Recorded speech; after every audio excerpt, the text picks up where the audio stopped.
Hello everyone, welcome. In this new series, I will try to model everything under 10 minutes.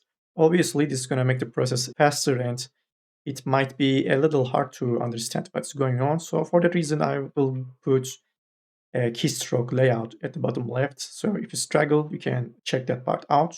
And this is going to be the result. This is the target shape and this is what we got. Also, if you like this new concept, just let me know. I know the struggle of watching long tutorials, so I might focus on creating this kind of short tutorials. So I would really appreciate any kind of feedback. All right, now let's get into the tutorial.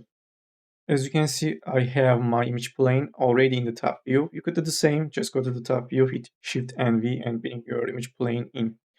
Now we could start off with the disk, add this one in, scale it up, and make it editable. Then grab these edges right in the middle, slide tool, hold down Control and clone these out slightly. Now I could make a fill selection, grab that half and extend these down over here. Perfect. Now I want to add a loop cut right in the middle. I want to add 8 loop cuts. Then I will select all the polygons, go to the top view and make an inset. After doing that, bring this up, then grab these boundary edges, hold down Control and bring these down. By the way, let me turn off that airplane. Perfect. Now our next mission is gonna be getting rid of these triangles. So first grab them, then right click and click on melt. Now I will grab polygon pen tool and start to connect these empty points. But I want to show you something really important over here. As you can see, I added these edges vertically, but this is gonna create a problem. If you check out the shape you want to model, we have lots of details right in the middle. So it is going to be really important to have more geometry in the middle. So to do that, I will hit Ctrl Z a few times, grab back polygon pen tool, and first I will add these horizontal edges, like these ones. By doing so, I will have more geometry in the middle. So it's going to be much easier to model out these details in the middle. Now, after adding these, I could add these vertical ones. Now let's try to model that part. Just grab these polygons, make it inset first, then right click and select with circle tool. Scale this down and move it over here. And obviously we need to bring this down. Perfect. I want to add that subdivision surface in. I want also start to add these supporting edges in. And let's not forget over here, while these are selected, make an inset so that we could use these as supporting edges. Now I'm going to hit Q, click off and check the mesh. It is not that bad, but we need to alter the shape. First, we could grab these and we could bring this down so that there is a gradual transition over here. Hit Q. Yeah, now that is looking way better. We could go to the top view and we could move it to the side so we could compare this. I mean, we are not that off. Maybe I could grab these and extend and scale these on the X and move them like so, so that we are going to get that curve over here. Hit Q. All right, not that bad. Maybe we could bring these polygons down as well. I'm going to hit Q one more time. Yeah, as you can see, we are getting there. I mean, it's not exactly the same, but I believe you got the idea. I believe this is going to be more than enough for me. Now I need to bring this back. I can zero out the X position because we moved that out on the X. I could hit N and G and let's grab this. First, I need to make enough room for the detail. So I'm going to move that point over here.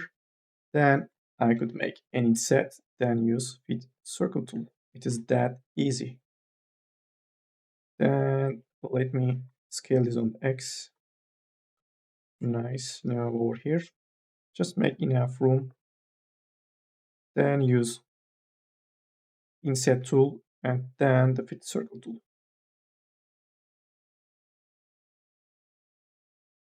Now I could select these two polygon selections, then make an inset, because I could use these as supporting edges.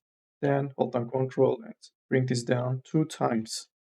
I'm going to split this out, U and P, go back to the first one and delete these polygons. I need to group this, Alt and G. Let's start off with this one. I'm going to move this up, then hold down Control, extrude this out. In this one, I will make an inset, then move this up slightly, then grab the middle point and move it up. Yeah, something like that.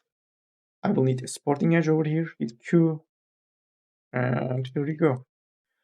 Over here, I will do the same basically, move them up, hold down Control, extend this out, then make an inset, but this time I will push this down, then grab that point in the middle and bring this down as well.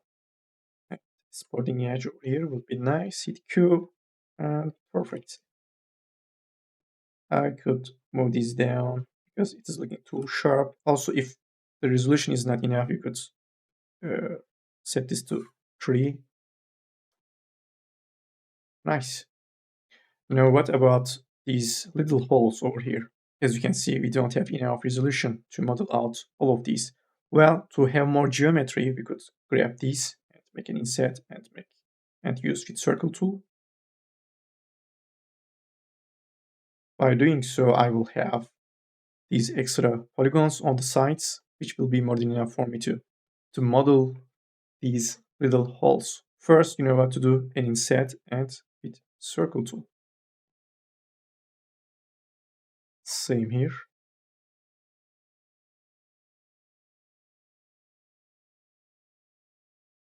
Let's select them all. I will make an inset first, and you know why I do that. Hold down Control and extend this out 2 times, and here we go. It is looking perfect. Now I'm gonna bring in a disk, move this up, go to the top view. It should be somewhere around here. Then I'm gonna hit N and B and make it editable. Grab these polygons, make an inset. Then I need to delete these because these are triangles. Then I'm gonna grab close polygon hole tool, close that hole, but select patch mode. Then rotate this around, yeah, something like that. Then I'm gonna grab these polygons and move them up slightly. Then I'm gonna grab that point in the middle, and this time I will follow a different approach. Go to source selection and enable it, and set your follow to DOM, and maybe we could grow this out. Yeah, something like that. Now let's go to the right view, hit S to zoom in and move that point up. Perfect. You could close that source selection, then grab these edges, hold down Control, and I'm gonna hold down Control, scale this in 2 times so that I could use these as supporting edges. Then that should be it. Now I'm gonna put this under that null, enable subdivision surface. I'm gonna move this. Yeah, pretty good result. Perfect. To finish it off completely, we could select this object. Let's go to the front view, or you could go to the right view as well. Enable axis mode, enable snap, and move that axis down over here. It's going to automatically snap on the edge. I did this so that I could use symmetry generator over here. Let's turn this off. Snap as well. Then hold on Alt and add that symmetry. We want to mirror this on the white. Enable weld and make this editable. I don't think we need these details over here, so why don't we make a loop selection, then field selection, delete these, then close that hole. I will use this close polygon hole tool. Let's rotate this new geometry around. Yeah, I like this one. And here we go. Perfect. So I guess this is going to be it for this tutorial. I hope you really liked the tutorial and like the new concept, trying to model under 10 minutes. Thank you again, and I will see you in the next tutorials. Bye.